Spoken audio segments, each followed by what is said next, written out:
Mpendwa mtazamaji, ninakukaribisha kwa jina la Yesu Kristo Mwokozi, na ninamshukuru Mungu sana kwa ajili yako wewe ambaye ulikuwa unakisubiri kwa hamu kipindi hiki ambacho kimekuwa baraka sana kwa watu wengi. Napokea mrejesho, simu nyingi. Mungu awabariki sana watumishi wa Mungu mnaonipigia kunitia moyo, na watu wote ambao mmekuwa mnanipigia kwamba mmefanya maamuzi ya kuokoka. Ninashukuru sana kwa wale ambao pia nimekuwa naomba pamoja na kwa njia ya simu mnaponywa. Mungu awabariki. Na wewe ambaye unatazama kwa mara ya kwanza kipindi hiki ambacho kinakujia siku kama ya leo na muda kama huu kupitia chaneli hii, na ujumbe au somo la leo ambalo nakwenda kufundisha ni juu ya mkakati wa shetani juu ya hatua za mtu kiimani. Mkakati wa shetani juu ya hatua za mtu kiimani. Haleluya, haleluya. Mkakati. Kwa lugha rahisi nasema shetani ni mkuu wa serikali ya ufalme wa giza, na ana watumishi wake, na yeye ni roho. Ili aweze kutenda kazi, lazima aingie ndani ya mwanadamu au kiumbe chochote kichoko hapa duniani. Na lakini pia ana majeshi ya pepo wabaya wanaotenda kazi kufanikisha ufalme wa giza uweze kutenda kazi duniani. Na lengo lake, ana hasira juu ya wana wa Mungu walioko duniani. Kwa hiyo anayo mikakati naye kama mkuu wa serikali. Sasa mojawapo ya mkakati ni kuhakikisha hatua za mtu kiimani haziendi mbele. Haleluya. Na kipindi kilichopita tulijifunza mkakati wa kwanza wa shetani ni juu ya kuteka moyo wa mwanadamu. Tuliangalia hizo hatua kupitia safari ya wana wa Israeli kutoka utumwani Misri na kurudi katika nchi yao ya Kanaani. Kwa hiyo tukaona Farao anamwambia Musa kwamba mnaweza mkatoa dhabihu ndani ya nchi hii. Tukaona mojawapo ya mkakati wa shetani, anaweza akamruhusu mtu kwenda kanisani, akamruhusu mtu kubadilisha maisha yake, akatoka akawa sasa sio mchawi tena, akawa sio mlevi tena, lakini mradi afanye mambo ya kimungu katika mwili, lakini moyo wake uko mbali naye. Ndio anasema nendeni mkatoe dhabihu ndani ya nchi hii. Maana yake shetani anaweza kukuruhusu ufanye mambo ya kimungu, lakini moyo wako uendelee kubaki kwake. Maandiko yanasema tawatambua kwa matunda yao. Haleluya. Sasa leo twende tuangalie kitabu kile cha Kutoka sura ile ya 8 na ule mstari wa 28. Kitabu cha Kutoka sura ya 8 mstari wa 28. Biblia inasema hivi: Farao akasema, mimi nitawapa ruhusa mwende ili mchinjie dhabihu Bwana Mungu wenu jangwani, lakini hamtakwenda mbali sana. Haya, niombeeni. Farao akasema, mimi nitawapa ruhusa mwende mchinjie dhabihu Bwana Mungu wenu jangwani, lakini hamtakwenda mbali sana. Mbona? Hapa ni baada ya Farao kushindwa ule ushawishi wa kwanza kumshawishi Musa kwamba watoe dhabihu ndani ya nchi hii. Maana hoja ya Musa aliyotumwa na Mungu kwenda kwa Farao, au sababu za wana waweze kutoka utumwani Misri, zilikuwa kubwa tatu. Kwamba Mungu akasema mkanitolee dhabihu jangwani. Jambo la pili, mkanitumikie jangwani. Na jambo la tatu, mkanifanyie sikukuu jangwani. Mambo matatu. Sasa Farao akamwambia, okay Musa, naweza na waruhusu mtoe dhabihu, lakini hamna haja kutoka. Musa akasema lazima tuondoke, kwa sababu sadaka zetu kwenu ninyi ni miungu. Haleluya. Kwa hiyo baada ya kushindwa huo ushawishi, Farao akaja na sera nyingine, akaja na mkakati mwingine. Akasema hivi, ninawaruhusu sasa, na wapa ruhusa mwende mkamchinjie dhabihu Bwana Mungu wenu, lakini nawahakikishia hamtaenda mbali sana. Hamtaenda mbali sana.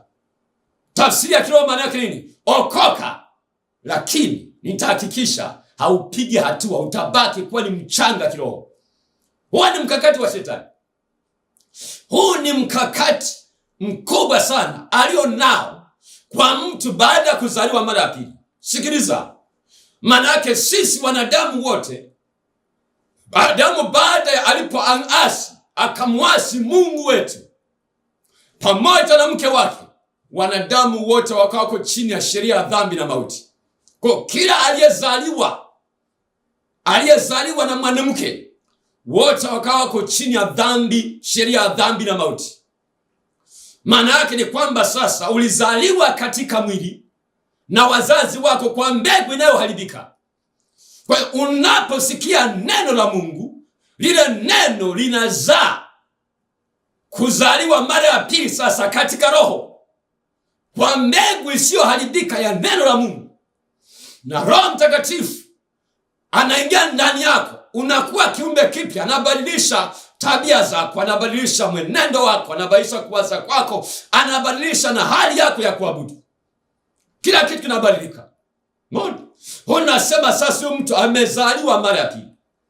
Kwa hiyo sasa mkakati anaokuwa nao shetani ni kuhakikisha kwamba haukui katika hiyo neema. Haleluya. Nitasoma kile kitabu cha Luka sura ya 1 na ule mstari wa 80. Luka sura ya 1 na ule mstari wa 80. Yule mtoto akakua, akaongezeka nguvu rohoni, akakama jangwani hadi siku ile alipotokeza hadharani kwa Israeli. Haya ni maandiko ambayo yanamhusu Yohana Mbatizaji, ambaye kusudi lake kubwa ilikuwa ni kuja kumtambulisha Yesu, kuitambulisha huduma ya Yesu. Haleluya, haleluya. Hapa duniani kuna watu ambao unawahitaji kwenye maisha yako. Watu wa kwanza unaowahitaji ni watu wa kukuamini. Wakishakuamini sasa kwamba na wewe una kitu, hicho kitu sasa watakapokitambua wanakutambulisha. Haleluya. Kwa hiyo na Yesu alibeba ufalme wa Mungu ndani kuja kurudisha duniani baada ya kupotea Adamu alipoasi. Sasa asingeweza kujitambulisha mwenyewe. Kwa hiyo Mungu alikwisha kumwandaa Yohana Mbatizaji wa kumtambulisha. Alipomaliza kumtambulisha tu, Yohana Mbatizaji akafa, akakatwa kichwa na Herode. Akawa amekamilisha kusudi la kuja kwake duniani. Yesu akaanza huduma. Haleluya. Sasa maandiko yanasema yule mtoto akakua. Sasa sikiliza, nitazame vizuri sana. Haleluya, haleluya. Mtoto anapozaliwa, mtoto wa kawaida wa kibinadamu, kuzaliwa katika mwili, huwa anakuwa katika sehemu tatu. Sehemu ya kwanza anapokuwa, anakuwa kimo. Maana yake tunatajia mtoto anapozaliwa, sasa anatoka, sasa amebebwa, ni mchanga kabisa, anaanza kutambaa, anaanza kusimamia vitu, halafu anaanza kutembea, halafu anaanza kuona narefuka. Asipokuwa kimo, tunajua huyu ni mlemavu, ni kiwete, kwa lugha rahisi ni kiwete. Sasa hatua ya pili, anakuwa kiumbo. Kwa hiyo kama alikuwa anavaa nguo ana mwaka mmoja, atakapofikisha miaka 2 hawezi kuivaa tena, maana yake amekuwa kiumbo. Ukuaji mwingine ni ukuaji wa kiakili. Lazima akue kiakili. Tunaanza kuona sasa, anaanza kutambua vitu, anaanza kumtambua mama yake, baba yake, anaanza kuitwa ma, anaanza kutamka baba, mama, dada na kadhalika. Tunasema sasa amekuwa kiakili huyu, kaja navyoendelea. Sasa yasipotokea hayo, inakuwa ni huzuni kwa mzazi. Mbona? Inakuwa ni huzuni. Vile vile katika kuzaliwa mara ya pili katika roho, kwamba hatua mtu anaposema sasa ameokolewa, sasa ni muamini, tunatarajia kuona anakuwa. Maana anasema yule mtoto akakua, akaongezeka nguvu rohoni. Maana yake sasa akaanza kujitambua, akapata ufahamu wa kiroho, anasoma neno la Mungu, analielewa. Mungu anasema naye kwa njia neno, anaanza kukua katika hali ya kuomba, anaweza kaisikia sauti ya Mungu na kadhalika. Amekuwa huyo, na swala la kukua ni swala endelevu. Maandiko yanasema tunatoka imani hadi imani, utukufu hadi utukufu. Ndio maana kila siku hatuishi kujifunza. Haleluya, haleluya. Kila siku tutakuwa wanafunzi wa Yesu mpaka Yesu atakaporudi. Inawezekana ukaona dharau sana hayo kabisa, hata channel ukaona huyu anayehubiri naye ni nani? Unaona kuna watu ambao ungetarajia kuona ndio wasikilize, unaweza ukapishana na mambo mengi kwa sababu ni kiburi cha kawaida tu. Mungu ana vyombo vingi na Mungu ametupa neema mbalimbali. Haleluya. Ukiisha kusema wewe umefika kikomo cha kujifunza, umeshakufa kiroho, wewe ni maiti na utembea. Lakini mtu ambaye ni mnyenyekevu siku zote anapenda kujifunza, kwa sababu Mungu ni tajiri, ana watu wengi sana anaweza akawatumia kukamilisha mwili wa Kristo. Haleluya, haleluya. Kwa hiyo tunaona sasa hatua ya tatu, anasema kakama jangwani. Hii ni hatua kwenda kuandaliwa. Ameshapata nguvu rohoni, sasa anakwenda kuliishi neno kwa vitendo. Kwa hiyo anatoka kwenye theory anakuja kwenye practical. Umefundishwa kwa habari ya majaribu, hilo neno lazima lijaribiwe. Umefundishwa kwa habari ya upendo, hilo neno lazima lijaribiwe, watu waje kukuchukia, ili sasa ule upendo uliojifunza lile neno la upendo tuone, je, nafanyaje kazi? Umejifunza kwa habari ya furaha, furaha ya Bwana ni nguvu zetu. Sasa yanakuja mambo ya kukuhuzunisha. Je, unaendelea kufurahi? Maana yake sasa unaenda site. Maana yake hata Yesu alienda jangwani baada ya kuongezeka nguvu rohoni kwenda kujaribiwa na Ibilisi, ili aende hatua ya 4 sasa, ambayo anasema hata siku ya kutokeza kwake kwa Israeli. Aende hatua ya 4 ambayo sasa kusudi la Mungu linadhihirika, na kusudi limebeba dhana kubwa ya kuwanufaisha wengi kizazi. Haleluya. Akakuwa. Na ukisoma kitabu cha Luka sura ya 2 mstari wa 40, maandiko yanasema na Yesu naye akakuwa, akaongezeka nguvu, amejaa neema na hekima ilikuwa juu yake. Kwa hiyo naona hizo zote ni hatua. Sasa ajenda ya shetani sasa ni kuhakikisha kwamba watu hawakui kiimani. Watu wengi wamedumaa, hata kama wanaiba pambio, hata kama wanaweza kuhubiri, wanaweza kufanya chochote mambo ya kimungu, ni mzee wa kanisa, ni shemasi, ni nani, kiongozi, anaweza kawa yuko kanisani lakini amedumaa. Issue hapa sio swala kukaa kanisani miaka. Unaweza kama umekaa kanisani sio, umesema umeokoka toka mwaka 80, lakini bado haukui, bado ni mtoto mchanga. Haleluya, haleluya. Sasa kitabu kile cha Wagalatia sura ya 4 mstari wa 1 mpaka wa 3. Wagalatia sura ya 4 mstari wa 1 mpaka wa 3. Lakini nasema ya kuwa mlisi wakati wote awapo mtoto hana tofauti na mtumwa, ingawa ni bwana wa yote, bali yuko chini ya mawakili na watunzaji hadi wakati uliokwisha kuamuliwa na Baba. Kadhalika na sisi tulipokuwa watoto tulikuwa tukitumikishwa na kawaida za kwanza za ulimwengu. Haleluya. Umeona? Biblia imeandikwa katika mazingira ya Mashariki ya Kati, ambayo serikali nyingi ilikuwa ni serikali za kifalme. Umeona? Sasa anasema mlisi wakati wote anapokuwa mtoto ni mfano wa mtumwa, ingawa ni bwana wa yote.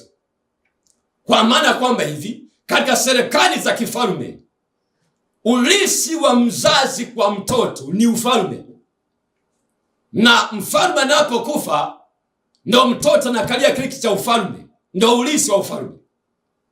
Kwa kabla ya yule mfalme baba au mama hajafa, yule mtoto anakuwa, kama ni wa kiume anaitwa prince, kama ni wa kike anaitwa princess. Maana yake nini? Huyo ni mfalme au malikia mtarajiwa. Mbona?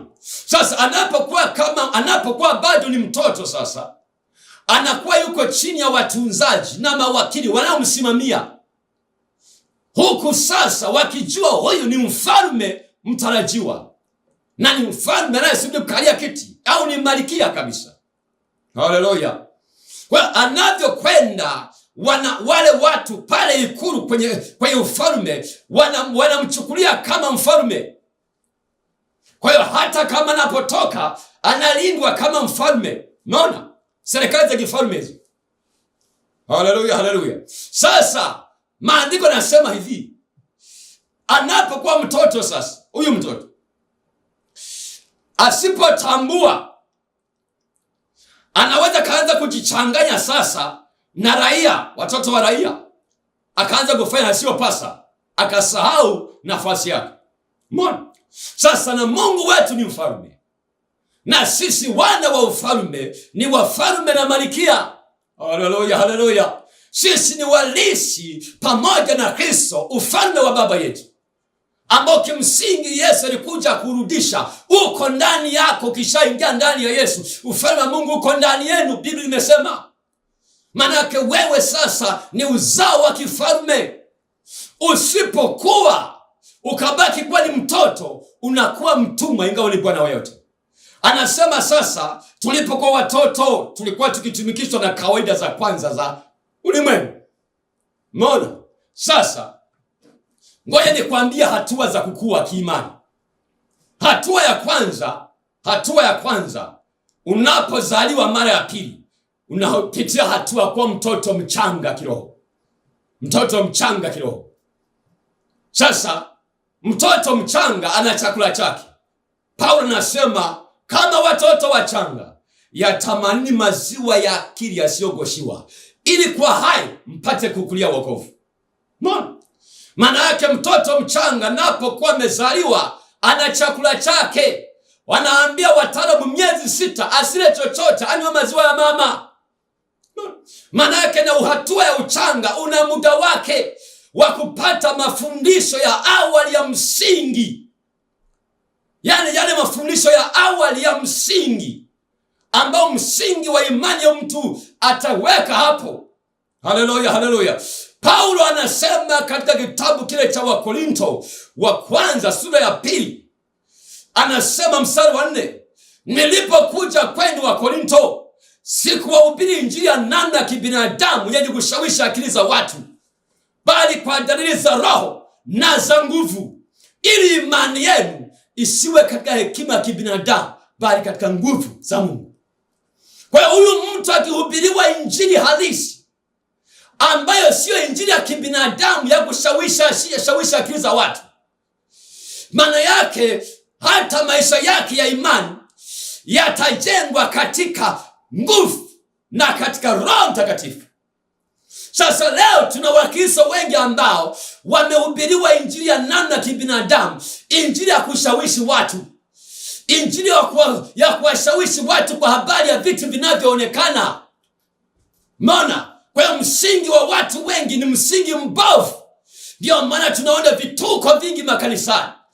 Tunaona watu wengi wamejaa makanisani, lakini asilimia kubwa bado ni wachanga, watoto wachanga, hawazai matunda. Haleluya. Nini msingi? Injili ya namna kibinadamu. Unawaambia njoo kwa Yesu utapata mume, njoo kwa Yesu utapata mke, njoo kwa Yesu utapata fedha. Unawashawishi watu kwa vitu.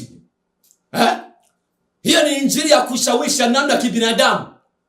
Hiyo sio agenda ya Yesu. Haleluya, haleluya. Agenda ya Yesu ni ufalme wa Mungu. Hivi ni vitu vidogo sana. Yesu alisema ukiupata ufalme, hivi vitu vingine vyote utazidishiwa. Mbona? Ni vitu vidogo. Haleluya, haleluya. Kwa injili ya kweli inapohubiriwa watu wakiamini, kwa injili ya nguvu ya kweli ya dalili za Roho, inawazaa watu wanaojenga msingi wa imani katika nguvu za Mungu. Kwa hiyo ni hatua ya mtoto mchanga. Maana yake ni kwamba mafundisho. Hatua sasa kisha kuwa mtoto, anaenda hatua ya pili na kuwa mwana. Hatua ya kuwa mwana. Wagalatia sura ya 4 mstari wa 7. Kama ni hivyo, wewe si mtumwa tena, bali umwana, na kama umwana, basi umlisi kwa Mungu. Umesikia? Kama ni hivyo, wewe sasa sio mtumwa.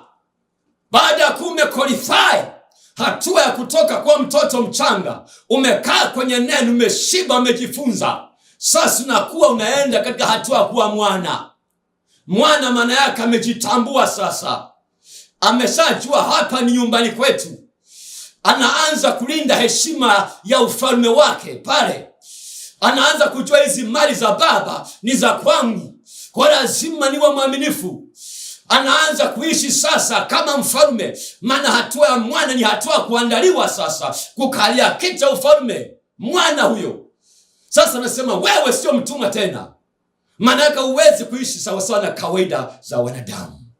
Unaanza sasa kujifunza itifaki ya ikulu, unaanza kujifunza mambo mbalimbali. Haleluya, haleluya. Wewe ni mwana. Hatua ya tatu ni mtu mzima kiroho.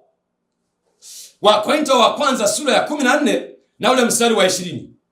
Ndugu zangu, msiwe watoto katika akili zenu, lakini katika uovu mgeuze watoto wachanga, bali katika akili zenu mwe watu wazima. Paulo anasema ndugu zangu, msiwe watoto katika akili. Maana yake mtu anaweza kama amekaa kanisani miaka mingi, na swala wokovu sio miaka. Unaweza kaona miaka une mzee, unaunzi, una kipara kama cha kwangu, lakini bado ni mtoto katika akili. Mbona ufahamu wako ni mdogo?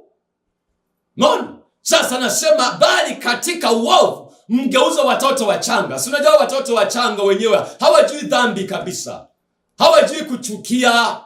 Unaona, wanaweza wakanyanganyana vile vya kuchezea, wakalia, baada ya dakika 2 wanaongea, wanacheza pamoja kama watoto wachanga. Hawajui dhambi, hawajui uovu. Sasa nasema na sisi sasa katika uovu tuwe watoto wachanga.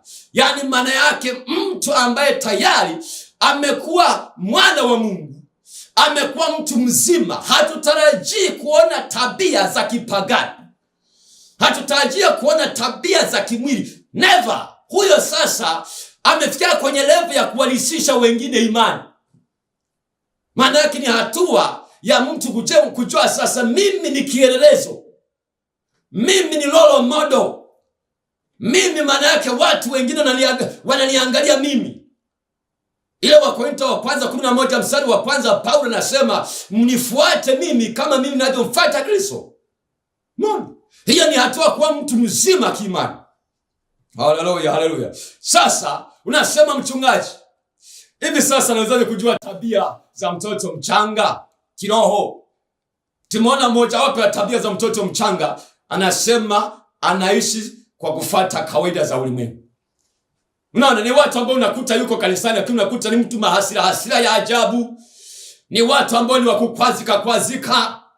Ni watu wa kususa. Mpaka sasa ninavyoongea umekwazika, kanisani huendi tena kwa sababu umekwazwa na wamama, viongozi wa mama, pengine umekwazwa na mchungaji, umekwazwa sina nani.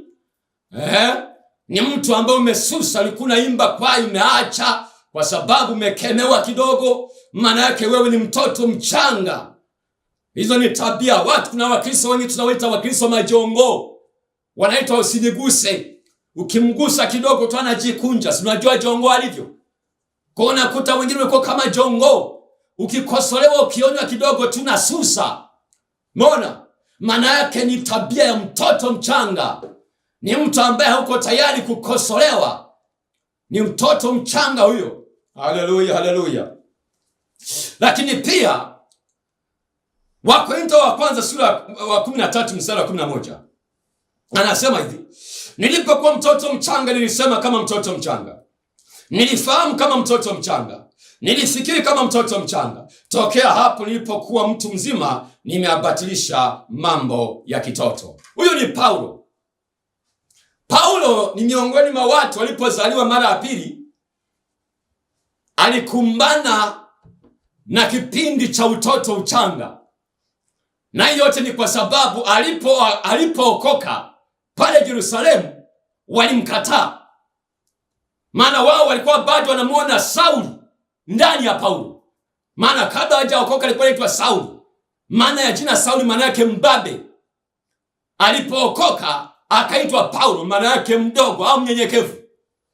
Sasa wale mitume wa pale Yerusalemu hawakumkubali, wakawa na mashaka na yeye. Kwa walikuwa bado wanamuona Sauli ndani ya Paulo, badala ya kumuona Paulo ndani ya Sauli. Unaona tofauti yake hii? Sasa Paulo ikabidi arudi nyumbani kwao. akakaa kwa muda mrefu sana, mpaka Barnaba mwana wa faraja, wakati amekaa na Paulo kwa kipindi, aligundua Paulo kuna kitu anakibeba nacho, ana huduma. Barnaba akamfuata nyumbani kwao, akamleta mpaka Antiokia. Sasa hiki kipindi Paulo anasema hivi, nilipokuwa mtoto mchanga nilisema kama mtoto mchanga. Ndio hiki kipindi sasa. Kwa sababu alikosa kimsingi mafundisho yale awali, baba wa kiroho wa kumkamata pale alipozaliwa mara ya pili. Mbona? Kwa sababu kipindi kile kulikuwa na uhaba mkubwa wa huduma zote tano. Huduma nyingi ambazo zilikuwa wakati kulikuwa ni huduma za mitume na uinjilisti na unabii. Kwa hiyo Mungu alikuwa anapeleka kwenye kampeni ya watu watawanyike waende. Umeona? Kwa hiyo huduma za kichungaji kwa bado hazijaanza kuchipuka zaidi. Kwa hiyo Paulo akakosa mafundisho ya awali. Kwa hiyo kasababisha aseme kama mtoto mchanga. Mnakuta naanza kuwa na lugha zile za mtaani. Oya, uko umeokoka, nipe 5. Zile salamu za kule duniani kule. Nilisema kama mtoto mchanga. Yani umbea kwako ni cha mchezo, kusengea kwako sio shida. Mbona? Ni mtu akulaumu watu. Anasema nilisema kama mtoto mchanga. Nalifahamu kama mtoto mchanga. Nilifikiri kama mtoto mchanga. Kwa hiyo tabia hizo za mtoto mchanga. Sasa moja wapo sasa madhara ya utoto uchanga, ndio tunaona migawanyiko makanisani leo. Ukisoma kile kitabu cha Wakorintho wa kwanza sura ya 3 mstari wa kwanza mpaka wa 8, Paulo anawaambia Wakorintho, nilipokuja kwenu sikuja kusema na watu kama watu wa rohoni, maana mlikuwa ni watu ambao watu walikuwa wakasema mimi ni wa Apolo, mimi ni wa Paulo, mimi ni wa nani, wa Kefa na kadhalika. Paulo anasema hizo zote ni tabia za watoto wachanga. Ndio maana tunaona migawanyiko leo, migawanyiko makanisani. Kwani shida kubwa la kanisa la Tanzania, mimi nasema la Tanzania, sijui kwingineko, ni tatizo la utoto uchanga, uchanga wa kiimani. Haleluya, haleluya. Kwa nini? Kwa sababu matokeo yake ya mipasuko, migawanyiko, ni kwa sababu kuna watu wengi walioingia kwenye huduma wakiwa bado watoto wachanga kiimani. Ndio maana tunashinda kuona matokeo katika nyumba za ibada. Wengi wameingia bado ni watoto wachanga. Wewe unakuta mtu ana mwaka mmoja na miaka 2 na miaka 3, halafu anafunguliwa kanisa. Amepitia kipindi gani cha utoto uchanga na kipindi cha kuandaliwa kama mwana, ili awe mtu mzima kwenda kujifunza, kwenda kufundisha wengine? Muda gani huo? Anakwenda kulea. Kwa hiyo tuna watumishi wengi ambao bado ni watoto wachanga. Anakwenda kwa sababu amejua kuhubiri, atahubiri, watu wanaokoka. Kwa hiyo mchungaji mchanga anapokea washirika wachanga. Kwa hiyo mchanga jumlisha wachanga sawa sawa changarau za kiroho. Ni vituko makanisani. Kwa hiyo huyu bado anaishi kawaida za wanadamu bado tu. Leo hii tuna wachungaji ambao unakuta na watongoza washirika wake. Vitu vya ajabu sana. Anawatongoza washirika. Huyu aliingia kwenye huduma bado mtoto mchanga. Unakuta ni mchungaji, unakuta anakopa kwa washirika. Washirika wanamdai na madeni kwa washirika. Utawahubirije bwana? Maana yake huyu mtu hakuandaliwa. Hakwenda kwenye huduma na miiko ya huduma. Huduma ina miiko yake. Nini? Ni uchanga. Tunaona vituko leo. Kwani wengine wameingia kwenye huduma, walikuwa bado kwenye hatua kuwa mwana kuandaliwa, lakini wakakalia viti vya enzi kabla wakati. Hawajaa watu wazima. Hiyo ni changamoto kubwa sana. Maana yake ni kwamba huyu mtu hajaandaliwa. Alikuwa bado ni mtoto mchanga kiimani. Haleluya, haleluya. Sasa alikuwa bado ni mwana. Yeye sasa akaanza kwenda kukalia kiti kabla wakati wake. Kwa nini? Kwa sababu hiyo ni kanuni. Lazima mtu kwanza aandaliwe. Umeandaliwa kwa muda gani? Kwa muda gani umeandaliwa? Haleluya, haleluya, haleluya. Sasa ngoja sasa nikusomee kitabu cha Waefeso sura ya 4. Kitabu kile cha Waefeso sura ya 4. Lakini tatizo lingine linalosababisha ni watu wazima kurudia utoto. kukosa ujasiri wa kuwakemea watoto. Wagalatia sura ya 4 mstari wa 13 mpaka 14. Hata na sisi sote tutakapoufikia umoja wa imani na kumfahamu sana mwana wa Mungu, hata kuwa mtu mkamilifu. Anasema hata kufikia kwenye cheo cha kimo cha utimilifu wa Kristo, ili tusiwe watoto wachanga tukitupa huku na huku na kuchukuliwa na kila upepo wa mafundisho kwa hila ya watu, kwa ujanja, tukizifuata njia za udanganyifu. Mbona hata na sisi tutakapokuwa tumefikia umoja wa utimilifu wa mtu kwa mtimilifu, kufikia cheo cha utimilifu wa Kristo, yani mtu yoyote baada ya kuzaliwa mara ya pili, hiyo ndio shauku inayotakiwa imuongoze. Kipimo chetu sisi wa kujilinganisha naye ni Kristo. Ni Kristo. Miaka ya zamani, wakati mimi naendelea, bado sijaitwa kuwa mtumishi wa Mungu, bado natumika chini na mchungaji wangu, ninaandaliwa. Kulikuwa na kijana mmoja alikuwa mtoto mchanga kiroho, ameokoka kwanza. Sasa yeye tulipokuwa tunaishi, anakwenda pamoja na mimi, ananiangalia siku zote, akawa naomba awe kama mimi, awe na bidii kwa Mungu kama mimi.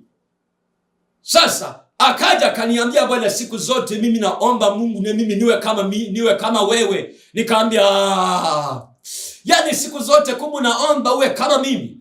Nikamwambia, maombi ni mazuri sana, lakini ni kwa sababu ya utoto. Omba Mungu uwe kama Yesu. Haleluya, haleluya. Kipimo chetu sisi ni Kristo. Haleluya. Ni Kristo peke yake. Anasema hata nasi tutakapofikia umoja wa imani na kumfahamu sana mwana wa Mungu, hata kuwa mtu mkamilifu. Iwe ndio shauku ya mtu. Kwa shetani mkakati wake anasema okoka, lakini hautaenda mbali sana. Shauku ya Mungu anataka ufikie kiwa hatua kwa mtu mkamilifu, ufikie kwenye cheo cha utimilifu wa Kristo. Sasa nasema hivi, tusiwe tena watoto wachanga tukitupa huku na huko kwa mafundisho na mafundisho potofu. Ndugu zangu, angalie sasa, ni janga hawa watu ambao wamejazana kwenye imani potofu, wanaokwenda kufata vitu badala ya kumtafuta Yesu. Nao si walikuwa kwenye makanisa ya Kipentekoste? Si wanatoka makanisani mwetu? Maana yake kuna shida mahali. Hao watu wamebaki kuwa watoto wachanga. Kwa hiyo ni rahisi kukumba, kuzolewa na mafundisho potofu. Mtu ambaye amekunywa maziwa kweli ya akili yasiyogoshiwa, mafundisho ya msingi, amekwenda kwenye hatua, amekuwa sasa mwana, sio mtumwa tena, hatua kwa hatua, hawezi kuzolewa na mafundisho potofu. Analijua neno, ameifahamu kweli, imemweka huru. Atatambua hii ni nyeusi, hii ni nyeupe. Anaweza kujua alama za imani potofu na alama za imani ya kweli. Hawezi kusombwa na mafundisho manyonge. Shida ni uchanga. Ndio tatizo la kanisa la sasa. Haleluya, haleluya. Hiyo ndio kiini cha tatizo. Watu wanatafuta majawabu, wanatafuta ambavyo wanavikosa. Matokeo yake ameangukia mikononi mwa wanyang'anyi wanaotafuta vitu, sio watu. Wanaotafuta vya kwao, sio vya Yesu, ambao Mungu wao ni tumbo. Mafundisho potofu manyonge yamezoa watu wengi sana. Haleluya, haleluya. Shida yake ni nini? Shida ni uchanga. Sasa sababu za kuendelea kuwa na watoto wachanga kiroho ni nini? Sababu za watu kuendelea kuwa watoto wachanga kiroho ni nini? Sababu ya kwanza kabisa ni uhaba wa watumishi sahihi walioitwa. Unajua siku zote original huwa inakuwa chache sana, fake inakuwa wengi. Fake. Yaani mimi natamani kama Mungu angefanya, akatoa tangazo akasema, watumishi, watu wote naitwa watumishi wa Mungu Tanzania nzima, tukutane uwanja wa Benjamin Mkapa, Dar es Salaam. What? tujazane pale. Halafu Mungu aanze kusema haya sasa, kila mtu apite kwenye mlango. Halafu Mungu aanze kusema wewe sijakuita, wewe nilikuita. Tunaweza tukashangaana. Maana sasa kuna uhaba mkubwa wa watumishi sahihi walioitwa. Uhaba kweli, mavuno ni mengi, watendakazi ni wachache. Watendakazi wanaonekana ni wengi, kwa nini Mungu anasema ni wachache? Wasahihi. Unaweza kuwa umeitwa lakini uko kwenye ofisi ambayo sio ya kwako, au umeingia kwenye huduma kabla ya wakati, au unatumika mahali ambapo sio penyewe. Kwa hiyo matokeo yote hatuwezi kuona matokeo chanya. Haiwezekani. Haleluya, haleluya. Yeremia 3:15 nasema, nami nitawapa mchungaji aupendezao moyo wangu, atakayewachunga kwa maarifa na ufahamu. Kwa sifa ya kwanza mchungaji anasema anayeupendeza moyo wa Mungu. Anayeupendeza moyo wa Mungu. Haleluya. Mchungaji anayeupendeza moyo wa Mungu, ambaye hazini na washirika wake, ambaye hatongozi washirika wake, ambaye hafanyi vituko, ni kielelezo, anaupendeza moyo wa Mungu. Anasema atakayewachunga kwa maarifa na ufahamu. Maana yake na yeye amekuwa na muda ambao Mungu amewekeza maarifa na ufahamu. Mbona? Ili ule ufahamu na maarifa aliona akauwekeze kwa watu wengine. Haleluya, haleluya. Kwa hiyo kuna uhaba wa watumishi sahihi walioitwa. Kwa hiyo lazima watoto wachanga watazidi kuwa wengi. Wapo waliojiita wenyewe. Kuna watu waliojiita wenyewe. Mbona? Wapo waliojiita wenyewe. Lakini kuna walioisikia sauti ya Eli badala ya kuisikia sauti ya Mungu. Mbona? Kuna watu wengi wamesikia sauti ya Eli, wamesikia sauti ya wachungaji wao, sio sauti ya Mungu. Mbona? Hilo ni tatizo kubwa sana. Unafungua matawi kwa sababu umeshajua tu anaweza kuhubiri kidogo, naambia tunamfungulia tawi kijiji fulani. Swali, amesikia sauti ya Mungu mwenyewe? Tufuate kanuni. Samuel aliposikia sauti akaenda kwa baba yake wakili mchungaji, akamwambia, "Naam baba, nimeitika." Eli akamwambia, "Sijakuita mimi, nenda tutakaposikia." Maana kazi ya sisi watumishi wa Mungu ni kuwafundisha washirika kuijua sauti ya Mungu. Haleluya, haleluya. Hiyo ndio jukumu letu kubwa, na kuwapa maarifa na ufahamu wa kwa kiufahamu, na kuwatia moyo watakapoenda kazini, wameitwa mahali sahihi kwa huduma sahihi na wakati sahihi. Haleluya. Sasa leo hii kuna watu ambao wamesikia sauti ya Eli, ndio maana kienda kuanzisha huduma, atakapokumbana na madhira, changamoto, anaanza kusema wamenitelekeza. Mchungaji mbona haji kuniona? Mbona hafanyi hivi, wameniacha? Ana mkataba na baba yake wa kiroho, hana mkataba na yeye aliyemwita.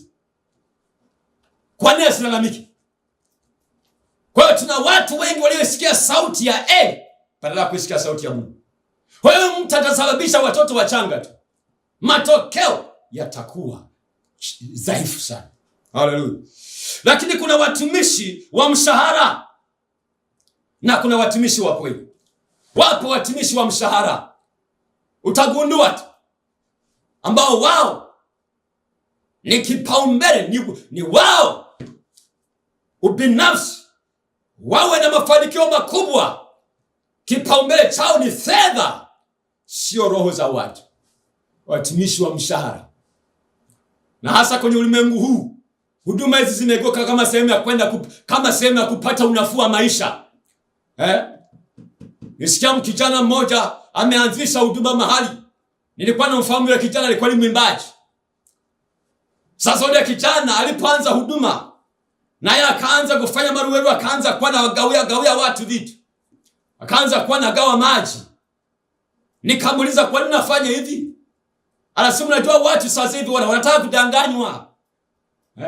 Anasema, mchungaji, mimi nimefuata maisha kwa sababu watu tunasoma upepo unavyokwenda. Watu sasa hivi wanataka kudanganywa. Ukiwahubiri watu ukweli utawapata watu kanisani, huwezi kuwapata.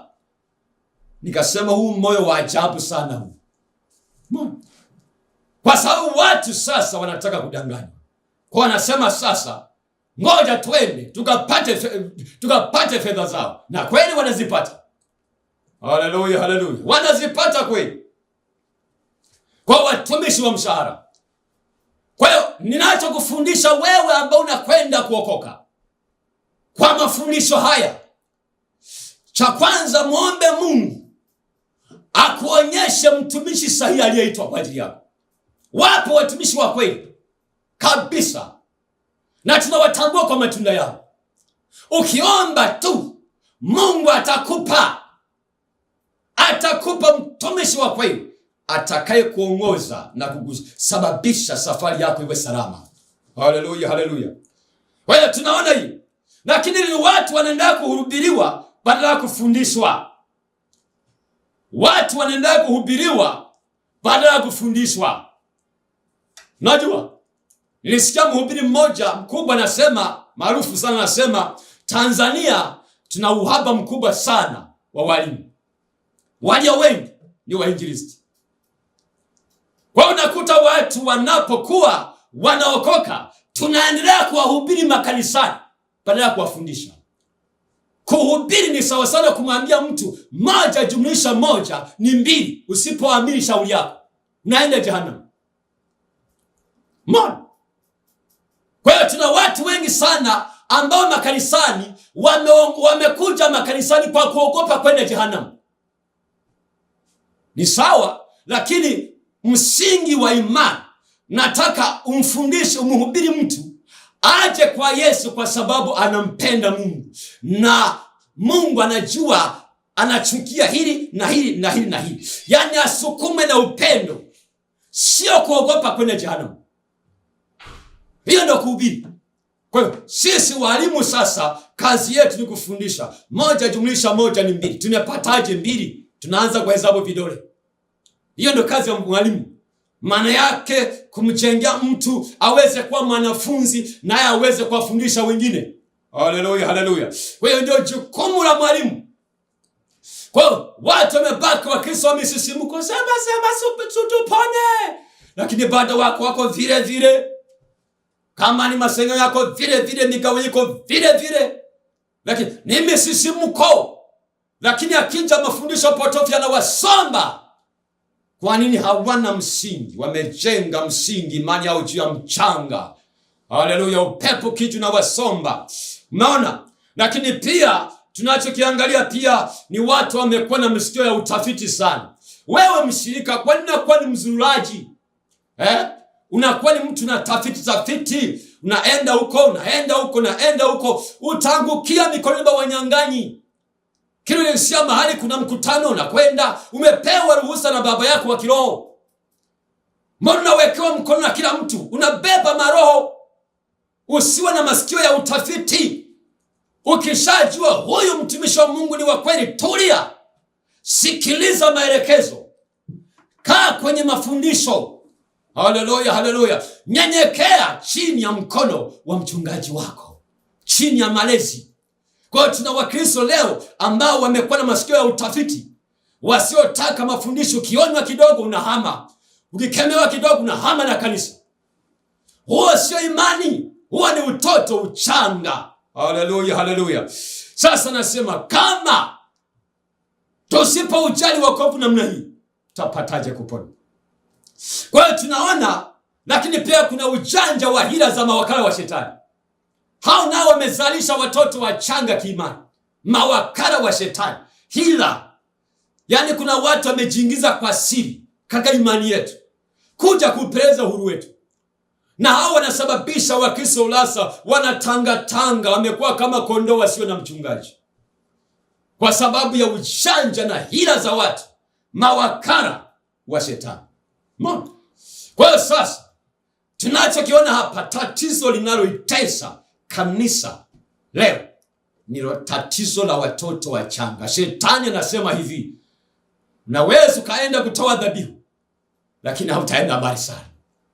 Hautaenda mbali sana. Zamani ulikuwa ni mwombaji mzuri sana kabisa, kiwango unaweza kufunga, unasikia sauti ya Mungu, kabisa Mungu anasema na wewe, lakini sasa hivi umekauka. Yanasikia kelele za shetani zaidi za kukatisha tamaa, sio sauti ya Mungu tena. Shetani amesema hautaenda mbali sana. Zamani ulikuwa na uwezo unajitoa kwa ajili ya kazi ya Mungu. Sasa hivi yako wapi? Mmebaki unasema sisi wakati tunaokoka bado. Acha kabisa. Hatutaki zamani, tunataka sasa. Sasa ikoje? Shetani amesema hautaenda mbali sana. Hautaenda mbali sana. Sasa hivi ulikuwa na imani nzuri sana. Imani yako ilikuwa ya juu mno. Lakini sasa hivi ni mtu uliyejaa mashaka, umejaa hofu, umejaa kusita. Nini? Ni kwa sababu shetani amekamata hatua zako kiimani. Hatua zako kiimani zimekamatwa. Sasa nataka niombe juu ya mtu ambaye hatua zake za imani zimekamatwa. Shetani amekuwekea fence, ameweka magogo mbele yako.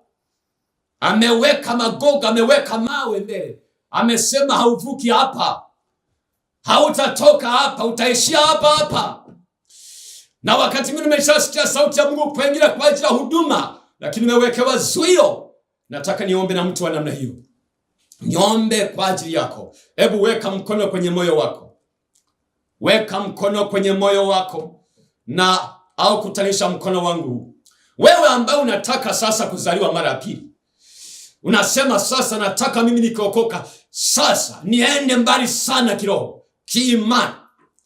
Ujenge msingi, halafu umwambie Mungu, nipe mchungaji hapa kijijini, hapa mjini, hapa mkoani, ambaye anaupendeza moyo wako, atakayenichunga kwa maarifa na ufahamu.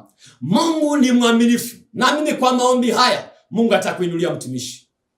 Na wewe ambaye umekamatwa, hatua zako zimeshikiliwa kabisa, umekwisha, una ukame wa kiroho, una uchovu wa kiroho, una utasa wa kiroho, sasa hauendelee tena, umedumaa na kwenda kuomba. Baba, katika jina la Yesu, naomba juu ya ndugu yangu, amesikia kweli yako, juu ya ajenda na mkakati wa shetani, juu ya hatua za mtu kimani. Yesu, nafungua hatua zake sasa. Kila vifungo kwenye ulimwengu wa roho, ninaondoa hivi vizuizi, naondoa hizo kuta, naondoa hiyo fensi, naondoa kwa damu ya Yesu. Toka kila vizuizi, kama ni nguvu za giza, kama ni kukatishwa tamaa, amekatishwa tamaa na watu, kuna mambo ambayo amekuwa anayapitia, na achilia neema iwe juu yake. Funguka sasa, funguka sasa, inuka sasa, inuka sasa kwa imani, tembea kwa imani, kimbia kwa imani, na achilia kufunguliwa, na achiliwa kuachiliwa kwa imani yako. Ulikuwa sasa umedumaa kiroho, funguka. Na wewe ambaye unataka kumpa Yesu maisha yako, ingia kwa Yesu, kumaanisha ninafurahi sana, halafu nipigie simu uniambie, mchungaji, nimesikia mafundisho, nimeamua kuokoka sasa. Nitakuombea uzidi kusonga katika imani, wala usiishie nje, usibaki kwa mtoto mchanga, uwe mwana na uwe mtu mzima. Utaendelea kunifuatia kila siku kama ya leo, na muda ambao kipindi kinaanza kama leo, lakini kwenye mitandao ya kijamii, YouTube, TikTok pamoja na Facebook, ili uendelee kupata mafundisho mengi ambayo nimekuwa nafundisha. Andika tu Innocent Julius Konongo. Unapoangalia tu hapo, utakuwa sasa una subscribe, una like, una share, sambaza kwa watu wengi sana. Na Mungu wangu na akutendee mema. Tukutane kipindi kitakachokuja.